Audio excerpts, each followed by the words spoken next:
Mas quero falar um pouco hoje sobre misericórdia, a paz de Deus, na verdade. Eu queria pedir perdão, porque quando eu preparei a mensagem, a ideia era poder falar sobre a paz de Deus, porque ela tem dois caminhos, duas formas de falar, sobre a misericórdia de Deus, sobre a graça. Só que meditando, eu não consegui compilar misericórdia e graça juntos. Então aí fica aí o meu perdão, vou falar hoje sobre a misericórdia do Senhor, mas já fica aí também, caso o pastor permita, uma oportunidade de falar sobre a graça dele em outro momento. Eu queria antes trazer um breve texto que eu fiz há um tempo atrás, e vendo os adolescentes aqui hoje, eu lembrei desse texto, que fala um pouco sobre paz, mas que acabou que serviu como analogia sobre a responsabilidade da igreja para com eles também. Que diz assim, vou ler bem rápido aqui. No caminho e não o caminho. Ensine o seu filho no caminho e não o caminho que deve andar. Não adianta só apontar a igreja e não ser igreja aos seus filhos.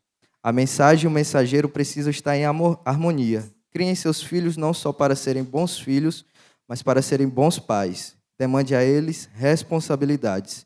Seja o exemplo qual eles terão prazer em seguir. Lembremos da parábola das 10 virgens. Quando o noivo vier, não vai dar para acender as lamparinas com óleo emprestado. E por isso é nosso dever ensinar os filhos que aprendam a ter o seu próprio óleo. Pois seu próprio óleo. Muitos jovens se desviam dos caminhos do Senhor na sua juventude, porque muitas vezes eles queimaram até aquele momento com óleo emprestado. E quando então tiveram que aprender a lidar com situações sozinhos, a lamparina apagou, pois os mesmos fraquejaram na fé, pois suas bases não estavam consolidadas na rocha, e o óleo que até então tinham não eram seus. Eu fiz esse texto aqui um tempo atrás sobre paz, mas trazendo uma analogia que é sobre a questão da responsabilidade da igreja em dar tarefas, comissionar algumas atividades da igreja a outras pessoas e a outras idades, como também aos adolescentes. Vê-los aqui não me orgulha, mas me dá alegria, porque eu ando com eles, caminho com eles, e percebo que muitos deles têm uma sede muito forte de poder estar presente em momentos como esse. A gente tem alguns aqui que ficam domingo de manhã até o domingo à noite, o dia todo na igreja. Eles têm sede no serviço ao Senhor. E a gente precisa dar esse alimento, a gente precisa dar essa oportunidade, poder trazer uma disposição para eles, para que eles possam exercer essas atividades, porque serão eles que futuramente estarão também em alguns outros cargos aqui na igreja. Então, é importante que a gente aprenda a adorar a Deus mesmo quando a peteca cair.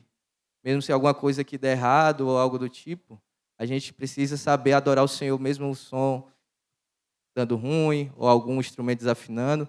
A gente precisa aprender a adorar o Senhor independente das circunstâncias.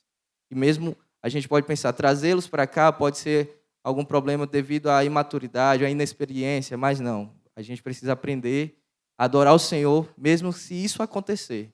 Porque a primeira pessoa que vai se avaliar, vai tentar ajustar alguma coisa, vão ser eles, se alguma coisa acontecer de forma errada. Amém? Mas agora eu queria trazer a reflexão de hoje, que é sobre paz com Deus. E eu queria que os irmãos abrissem no capítulo do número 136, em Salmo 136. A gente vai ler do 1 ao versículo 26.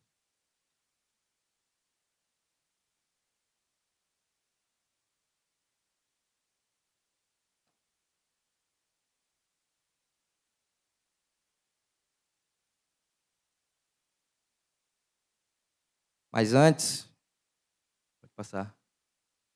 Queria trazer então um conceito sobre misericórdia. A misericórdia de Deus é um termo que mais importante para a compreensão da misericórdia é hesed, no hebraico, que significa favor imerecido. Afabilidade, benevolência também designa a graça e a misericórdia divina. Refere-se ao amor incondicional, constante e imutável de Deus. Isso sugere que Mesmo que os seres humanos falhem, cometam erros, a bondade e a misericórdia do Senhor permanecem constantes. Apesar de nossa falibilidade e pecaminosidade, a misericórdia de Deus nos protege da destruição. Todos, acredito que deu tempo para podermos abrir a Bíblia, e eu queria que a gente pudesse ler de forma contínua. Eu vou ler os versículos ímpares e vocês os versículos pares, que diz assim: Deem graças ao Senhor, porque Ele é bom, porque a sua misericórdia dura para sempre.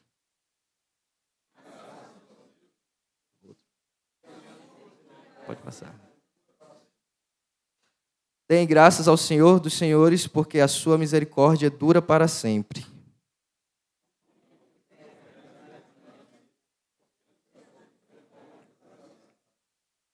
Aquele que com entendimento fez os céus, porque a sua misericórdia dura para sempre.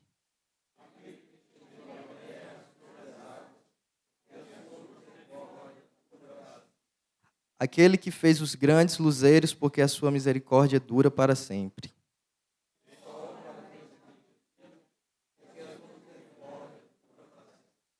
Fez a lua e as estrelas para presidirem a noite, porque a sua misericórdia dura para sempre.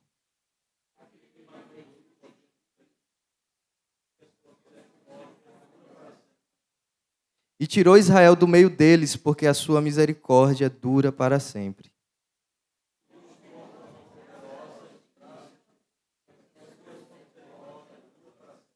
Aquele que dividiu o mar vermelho em duas partes, porque a sua misericórdia dura para sempre.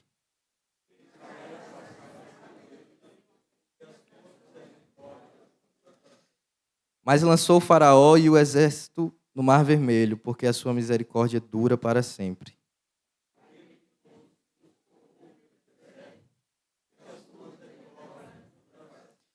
Aquele que matou reis poderosos, porque a sua misericórdia dura para sempre.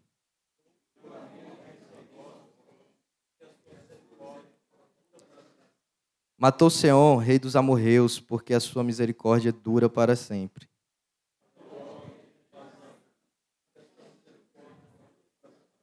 E deu a terra deles em herança, porque a sua misericórdia dura para sempre.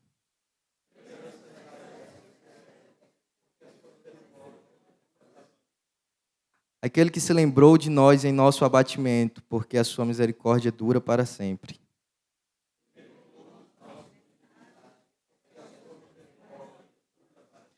Ele dá alimento a todos os seres vivos, porque a sua misericórdia dura para sempre.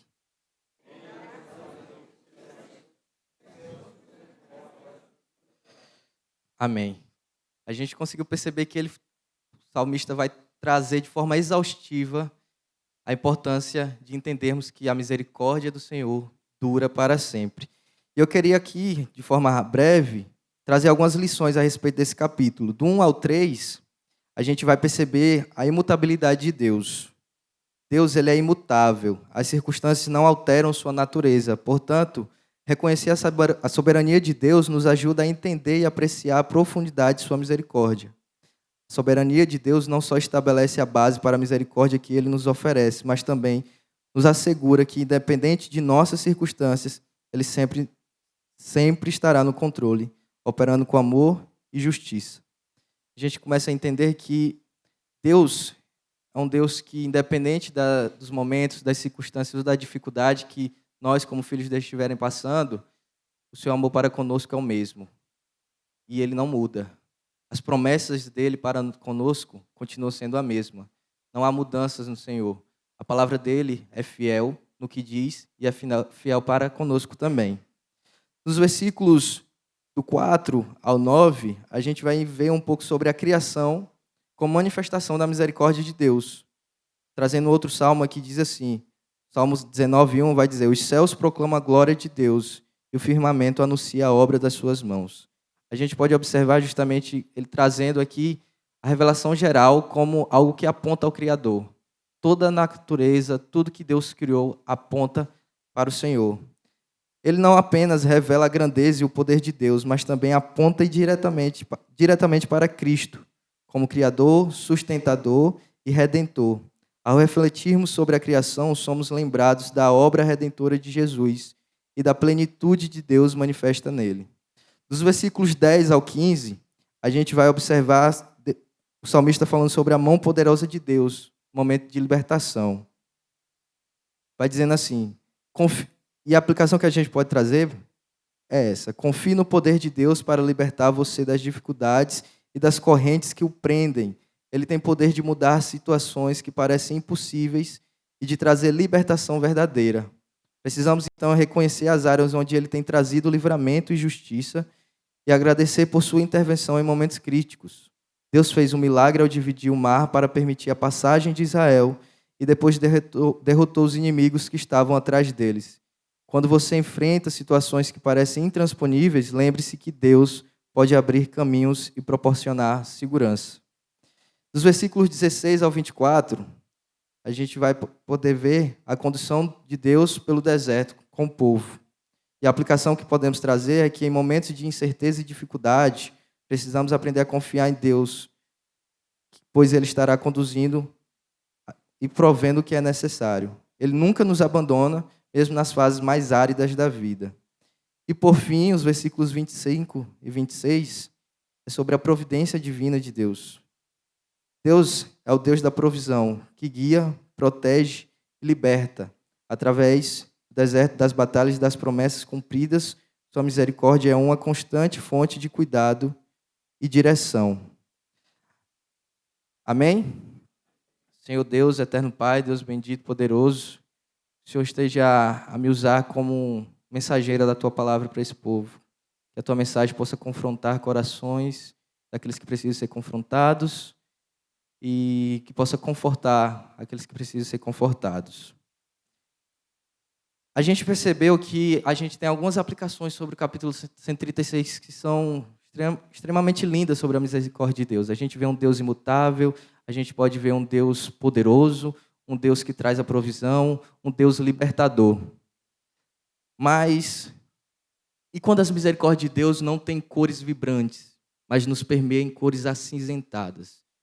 A gente acaba que, de alguma forma, olhando para as misericórdias de Deus, e essa forma de olhar para as misericórdias às vezes passa despercebida, como algo atrelado às coisas que vão bem na nossa vida. Então, se a provisão chegou, foi a misericórdia do Senhor. Se houve a remissão de um câncer, Deus é misericordioso. Se tudo está bem, a misericórdia de Deus. Mas a misericórdia do Senhor tem um sentido ainda mais amplo. E nem sempre Ele traz essas cores tão belas, no sentido de trazer aquilo que é bênção para nós. Algo que a gente, de fato, estava necessitando para um momento certo. Vai um pouco além disso. E é sobre isso que eu queria falar com vocês. Há um tempo atrás, eu tive um momento de falar sobre isso com o pastor Júnior, que tem dois versículos na Bíblia que sempre eu tentei linkar, e hoje eu acredito que é o momento certo para isso, que é justamente um versículo que fala que o choro pode durar uma noite, mas a alegria vem. E eu sempre parei para pensar, o que foi que aconteceu durante a madrugada, que eu consegui resolver meus problemas e de manhã cedo está tudo certo? O que foi que aconteceu que eu passei a noite toda chorando e de manhã estou bem? E aí eu percebi que as coisas pela manhã não estão bem, mas as misericórdias do Senhor se renovam a cada manhã. Ele nos concede, então, a oportunidade de correr atrás da solução dos nossos problemas, do que nos fez sofrer durante a noite. Então, a minha alegria não é resultante de uma solução, mas da oportunidade de solucionar algo. E aí foi onde eu consegui entender, de fato, que o choro ele pode durar uma noite. Eu posso estar preocupado com alguma coisa e aflito. E talvez no outro dia eu não consiga solucionar isso. Mas eu posso me alegrar porque eu posso tentar solucionar isso. E a misericórdia de Deus me dá essa oportunidade. Deus nos oferece uma nova oportunidade de experimentar seu amor e graça, independentemente das dificuldades e desafios enfrentados. A renovação diária das misericórdias de Deus é uma expressão do seu compromisso contínuo conosco.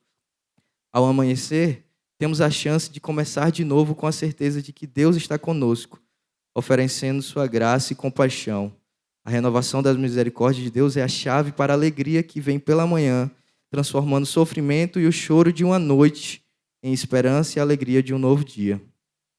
Mas no Salmos 35, que foi o que eu trouxe aqui, vai dizer assim uma parte, que é: porque a sua ira dura só um momento, mas o seu favor dura a vida inteira.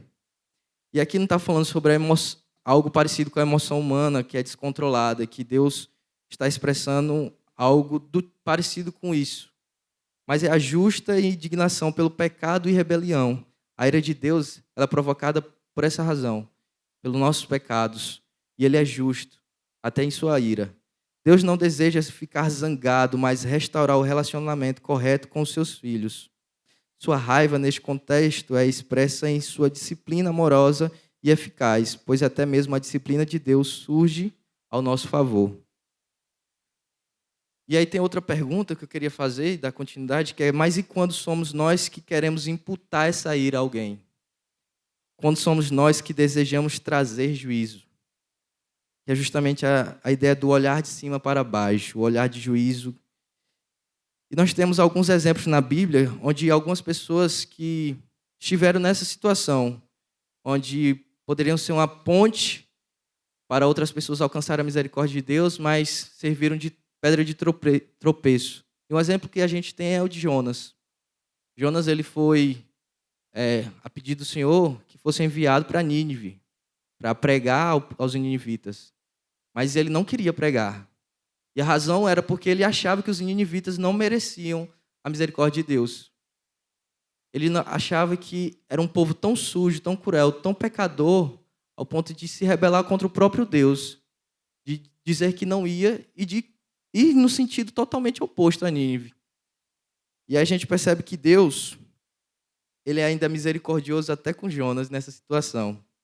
Ao olhar o contexto da passagem de Jonas, vemos alguém sem o desejo de levar a mensagem a Nínive, preferindo que aquele povo não seja alcançado pela misericórdia de Deus, devido à mácula e o pecado deles. É preferido a destruição do que o perdão.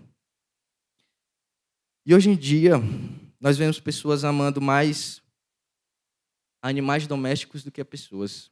E eu não quero dizer aqui que não devamos amar animais, pelo amor de Deus. Eu faço engenharia agronômica e assim a gente estuda muito sobre o bem-estar animal, mesmo quando ele é para servir de alimento. Mas é justamente onde é que está a nossa prioridade de afeto, de afago, de poder ser misericordioso. Será que de fato nós estamos servindo ao Senhor, entendendo a misericórdia que Ele nos deu e desaguando isso ao outro? Ou nós estamos trazendo esse olhar de juízo a alguém por circunstâncias ou situações que essa pessoa nos feriu?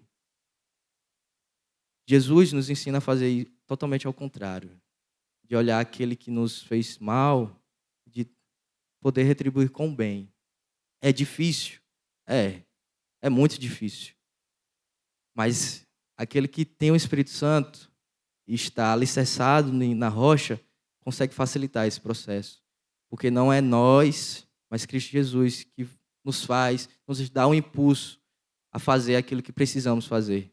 Então, para podermos fazer o bem àqueles que nos fizeram mal, precisamos estar fortes em Cristo Jesus.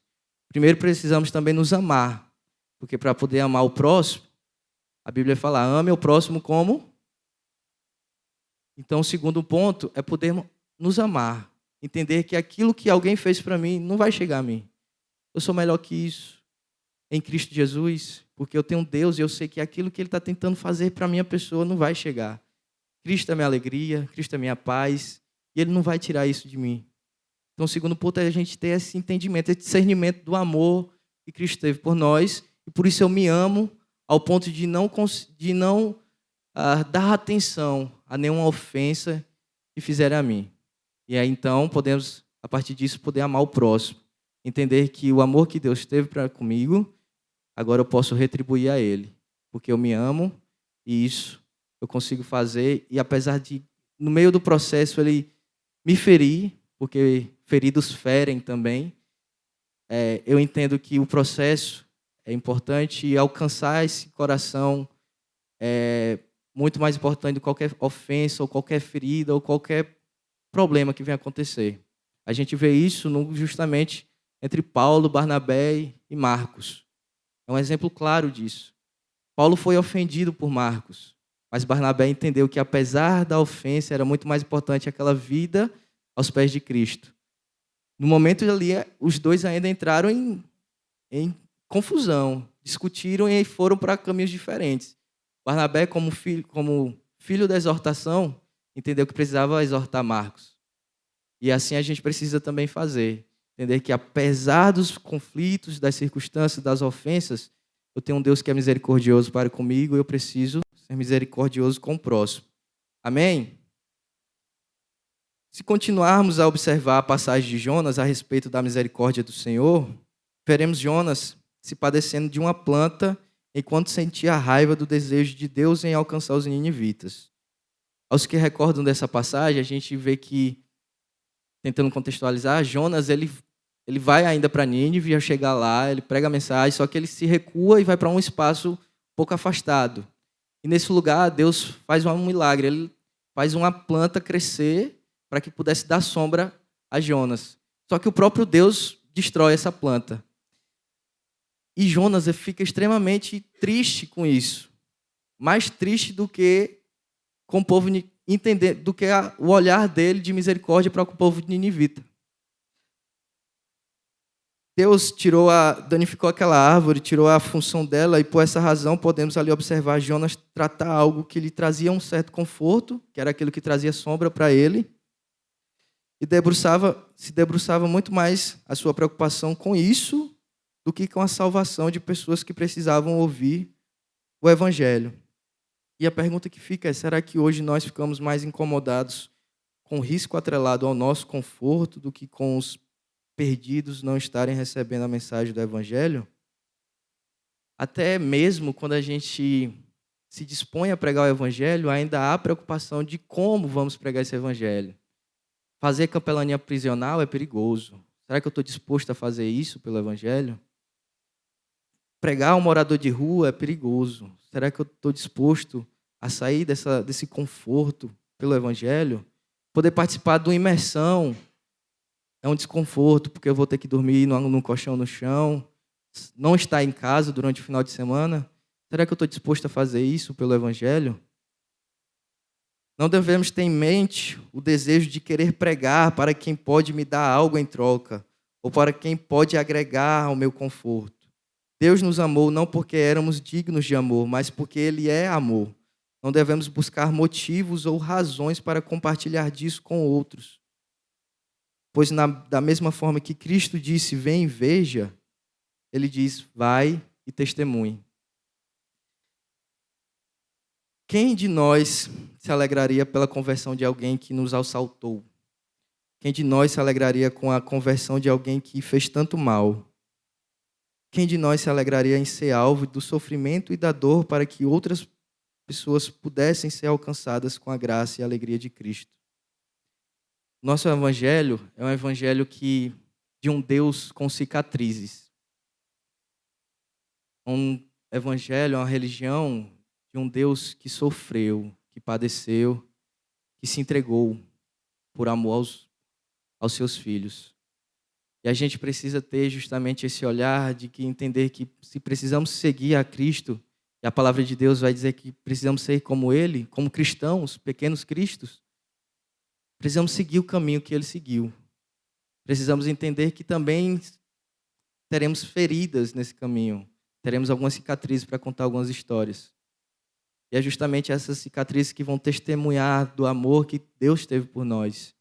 Entender que, por amor aos outros, eu me faço alguém que vai sofrer por algo. O próprio Paulo vai dizer a Timóteo, vem sofrer comigo, feito um soldado em Cristo. E é esse evangelho que a gente precisa entender, que a misericórdia de Deus, ela não está somente atrelada à bondade que o Senhor tem para conosco todos os dias, mas também com o entendimento de que a gente tem a oportunidade de sofrer por Ele, de poder falar do Evangelho. E falar do Evangelho nem sempre é sorrir. É poder estar disposto a seguir na caminhada, de poder ir, não olhar para trás, deixar o barco no cais e seguir falando do amor de Deus a toda pessoa, seja alguém na prisão, seja um morador de rua, seja alguém que tanto nos fez mal, que a gente possa reconhecer que o amor que nós precisamos ter para com eles é muito maior do que qualquer mal, qualquer ofensa que eles fizeram para conosco. Porque a misericórdia de Deus sintetiza justamente isso. É algo que eu não mereço, mas Deus me dá.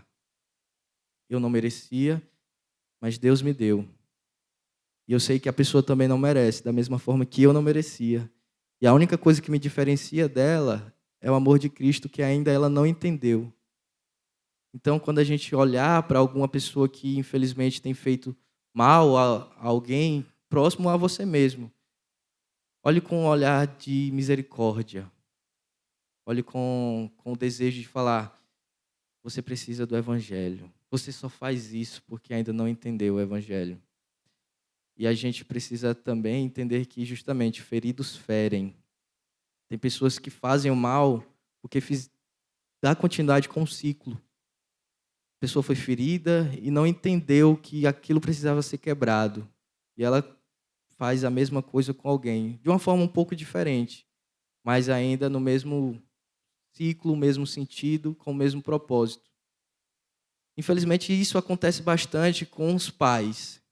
Os pais aprendem algo e repassam para os filhos.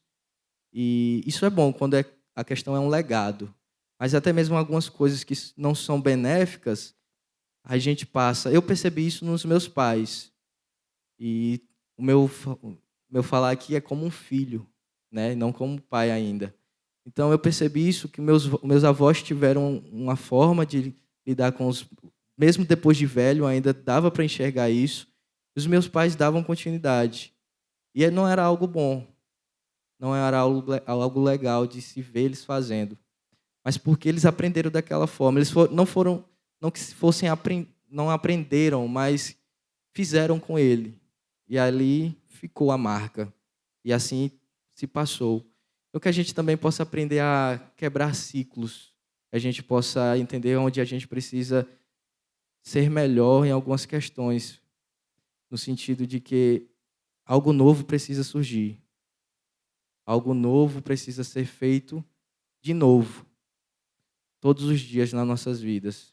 Então, se a gente teve dificuldade em lidar com a situação do nosso trabalho, com alguém, devido a algum conflito, pare, pense, reflita, leia o versículo, medite na palavra de Deus e, posteriormente, vá até ele, peça perdão, mesmo que a ofensa tenha vindo dele.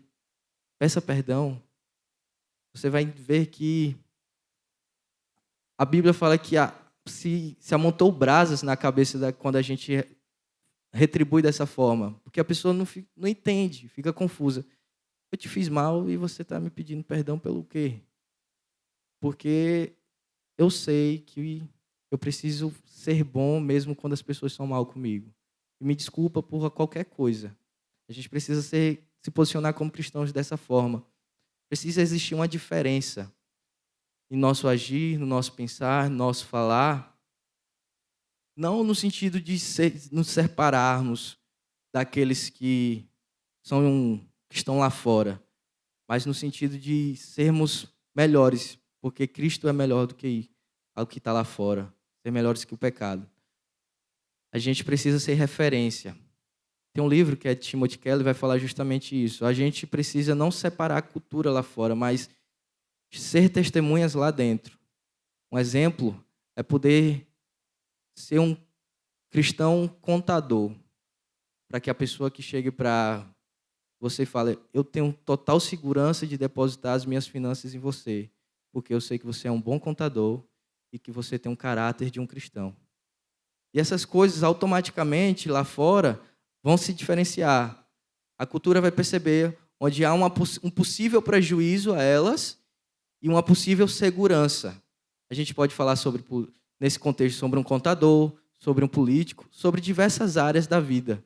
A gente vai começar a entender que há uma segurança, porque o caráter cristão é a referência em primeiro lugar e depois no ofício daquela pessoa. Amém? Por fim, eu queria trazer a letra de uma música que fala justamente sobre isso, sobre a misericórdia de Deus, que diz assim: se contasse a história ainda de berço, ninguém vai negar. Tantas falhas que trago e reconheço, nem posso lembrar.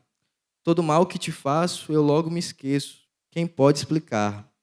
Se eu recebo amor que não mereço, de quem fiz machucar. Mesmo obstinados, sem pensar em ti. Foram ajudados esses pés cansados de pisar sem rumo e de tropeçar. Pois seu amor sem fim me trouxe até aqui, para me estender a mão e lavar os meus pés. Sou grato até o fim, por isso eu canto assim. É tão real o seu perdão. Nem heróis que eu vi em filmes e em gibis morreriam no lugar de um vilão como eu.